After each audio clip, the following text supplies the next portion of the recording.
Welcome to this video. My name is Eva, and in this video I will talk about perfectionism. Why? Because my therapist said that I have perfectionistic tendencies, and so I need to work on that. And I did a lot of research because I was like, yeah, I don't think so. Because I was thinking a perfectionist is someone who is super detail oriented. So, for example, who writes a text, and then even if it's just for themselves, and they have to the text has to be perfect, and that's not me. Like, for example, those videos, I don't edit them because I'm like, why bother? So I'm more like the ground vision, having the overview, and being detail oriented bores me. But that's only such a small part of being a perfectionist, of wanting things to be perfect. um in reality, what I came to the conclusion based on my research on perfectionism is that perfectionism is really a form of self-abuse. It's having rigid structures in your mind and your way of thinking. So, for example, one characteristic of perfectionism is setting super high standards for yourself and super high goals for yourself. And of course, if you set goals and if you have standards, that's amazing. Like, for example, you say, yeah, I want to go to the gym this week and maybe even go 3 times to the gym.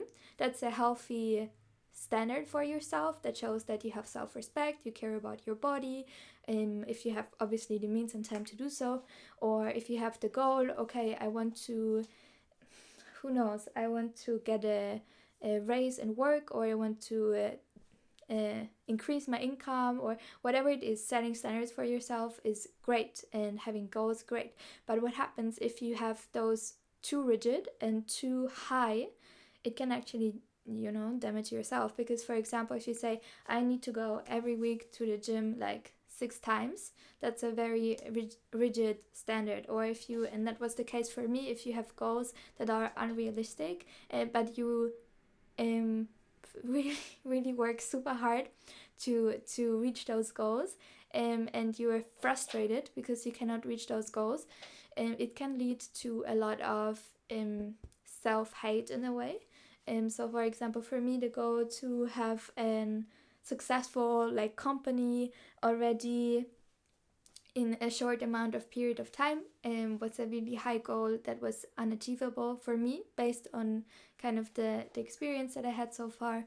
So it was a really high unrealistic goal, and perfectionist people do that a lot, and they set those high goals because the foundation is that they don't really like themselves. So it's just a way how they can be angry with themselves, and that's obviously not good. So another form or another signal that you might have perfectionistic tendencies is that you have all or nothing thinking.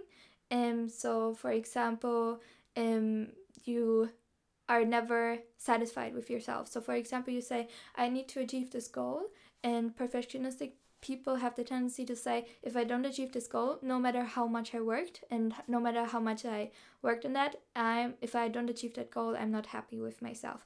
And that's obviously very unhealthy, because in life is so out of control in so many ways, and there are so many parts that you cannot control, and you cannot control the outcome. Like, for example, if you have a company, you can do your best in a company, but ultimately there can be changes in the market. So, for example, you start a company in the area of newspaper, and then eventually you have the digital industry, and a huge sector shifts and changes, and your company gets swept out. So there are just certain things that you cannot control, and so it's really important to differentiate between what is rigid thinking, what is not rigid thinking, what is healthy goal setting, what is not healthy goal setting. And I think that a lot of people, they confuse being a high achiever and a perfectionist, because a high achiever, that's a cool thing, because you have standards for yourself, you have goals for yourself, but you also have that flexibility and you have that self-compassion,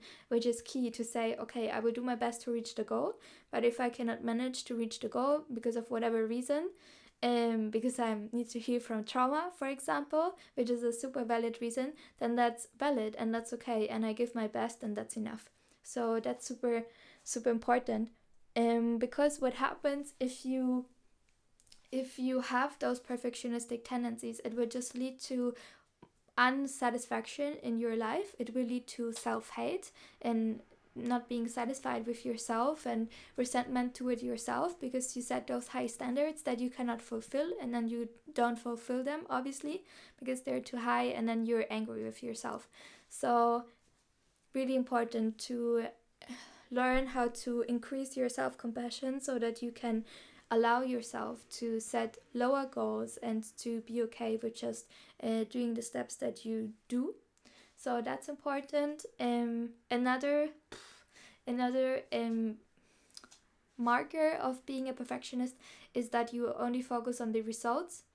So that is also not good, because as I said, like, there are so many things that you cannot control. You can only do your best, but you cannot control the outcome in a lot of cases. So you can do your best to start a successful company, but you cannot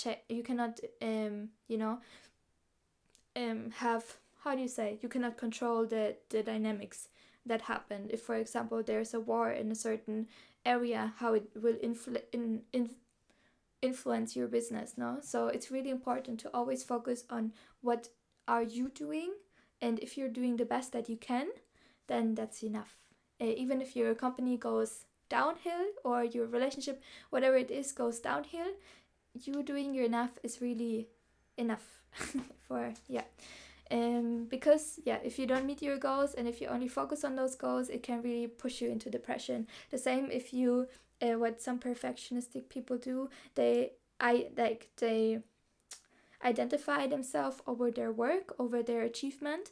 But what happens if the work fails? Like, for example, they get fired from a job because the sector is no longer needed, or the company goes south, or whatever it is.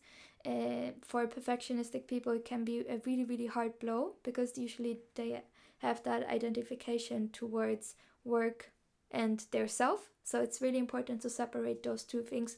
I'm not my work, and my work is not me, and my work can get destroyed, and I'm still fine. So it's really important to separate those two things if you have those perfectionistic tendencies. Also, for a lot of perfectionistic people, because they identify themselves over their work or their achievements, it can make them so scared of failing, because failing in their achievement means they fail as a person, and they have no worth as a person. And that usually has a lot to do with how they grew up. Maybe they grew up in a dysfunctional family system, narcissistic people, where maybe one parent was a narcissist, or both, or an addict, or just a also a perfectionist themselves, and they put it on the child, that they say, hey, you're just valuable if you have good grades, for example. So that's really, really, really unhealthy to give children the feeling that they just are valuable if they achieve certain things. So that's really, really not good. So that's really not good to have that identification between work and self, and achievement and self. Those are two different things. You can fail and you're still a great person. So and the last one, and people might not think that, but procrastination can also happen, because if you have so much pressure that you cannot fail and that you do things wrong, it can be really hard to get started, because you have already that pressure, you cannot fail. So it can be really hard to get started. So some people can procrastinate, and that can, obviously, if you have, for example, an important job to do, that can actually be quite destructive. And low self-esteem can be also a sign, because perfectionists, again, they draw their worth a lot of times from their work.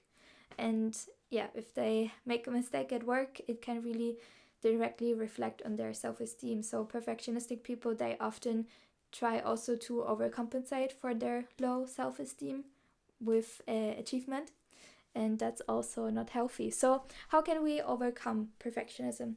Really important to differentiate between being a high achiever and a perfectionist. So and that is by incorporating more self-love. Maybe if you grew up in a dysfunctional family, you have not learned that, and you're parent's voice became your voice. So all of that hate from your parent, now you give yourself. So it's really important to better your, like, to go, if you have to go to a therapist and say, hey, help me with that, so that you can try to have a better self-talk with yourself. So you can say kind words to yourself, and you can say, hey, I'm doing the best that I can, and that's okay. And that's how you slowly can build a healthy self-esteem that is just not based on external factors, but just based on your character and a human being. So every human being on this earth, no matter what they do, like, no, when they're born, they have automatically self-worth, and it's not based on their achievements. So that's important. And also understand that there is no perfection possible. So okay, nature is perfection, but humans are always flawed. Like, you don't have something with 100% success rate. So if you have maybe 1 million people and they go to a chirurg or to a person, no, to a doctor, that, and maybe 1,000 people, they get operated, there will be one mistake, because humans are not perfect and mistakes are normal for everyone. You cannot make no mistakes. Humans are flawed by nature. Every person that you will meet has good things and bad things about them. Of course, we try our best and we work on them, but there is no perfection in humans. Humans are flawed by nature. I'm flawed, you're flawed, everyone is flawed, because humans are not perfect. That's really, really important.